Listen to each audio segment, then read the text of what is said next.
Azərbaycan Texniki Universitetinin tələbələri müharibələrdə xüsusi rola malik olan dron modeli yaradıblar. 5 gəncin birlikdə ərsəyə gətirdiyi M-Aero H10 dronu Azərbaycan gənclərinin təkcə döyüş meydanında deyil, zəka savaşında da uğurlara imza ata biləcəyinin göstəricisidir. Komandanın üzvləri Vətən müharibəsində qazanılan qələbədən ruhlanaraq bu addımı atdıqlarını bildiriblər.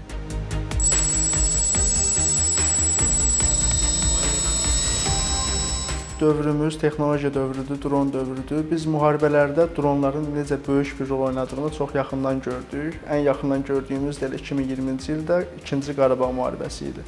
Elə buradan həvəslənərək biz dron düzəltməyə, bu sahəni genişləndirməyə və töhfələrimizi verməyə qərar verdik. Çox qürur və fəxr hissi ilə deyə bilərəm ki, biz bunu Ulu Öndər Heydər Əliyevin doğum gününə həsr eləmişik və adını H10 pilotsuz uçuş aparatı qoymuşuq. H10 dronu 2 ədəd avtopilot sisteminə malikdir. Bunların biri yedək avtopilot, digəri isə əsas avtopilot sistemidir. Dron ümumilikdə üst növ idarəetmə sisteminə malikdir. Mexaniki, yarı avtonom və tam avtonom uçuş imkanlarını bizə verir.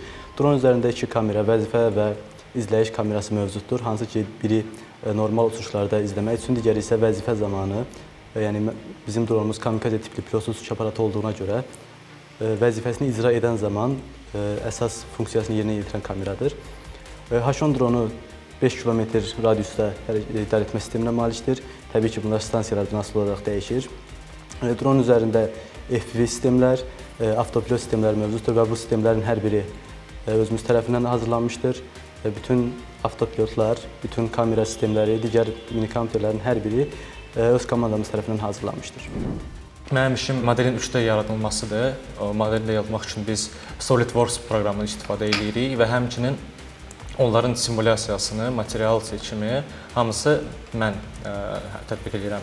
Avtopilot sistemi bu üçün lazımdır ki, dronlarda məsələn siqnal itən vaxt özü son əmrləri yerinə yetirir və havada özünü tənzimləyib uça bilir. Təhlükəsizlik sistemi isə kiber hücumlar zamanı özünü qoruyur. Məsələn, siqnal tezliklərini dəyişir, sürətini və hücumları uğursuz nəticələnir. Bu layihədə mən əsasən elektrik və elektrik dövrələr qurmuşam. Dronun üzərində biz 1400 kW gücünə malik motordan istifadə etmişəm. 2S 7.4 volt gərginliyə malik bateriyadan istifadə olunub. 4 dənə servo motordan, ikisi qanad altında, səmada sağa-sola manevrlar üçün, biri quyruq hissəsində eniş və qalxış üçün, biri isə ön təkərin açılıb bağlanması üçün istifadə edilmişdir. Çalışqanlığı, məqsədyönlülüyü və peşəkarlığı ilə fərqlənən gənclər öz ideyalarını vətənimizin işıqlı gələcəyini təmin edəcək amallara yönəldiblər. Komanda üzvləri bütöv və müstəqil Azərbaycanın daha da inkişaf etməsində pay sahibi olmağı hədəfləyiblər.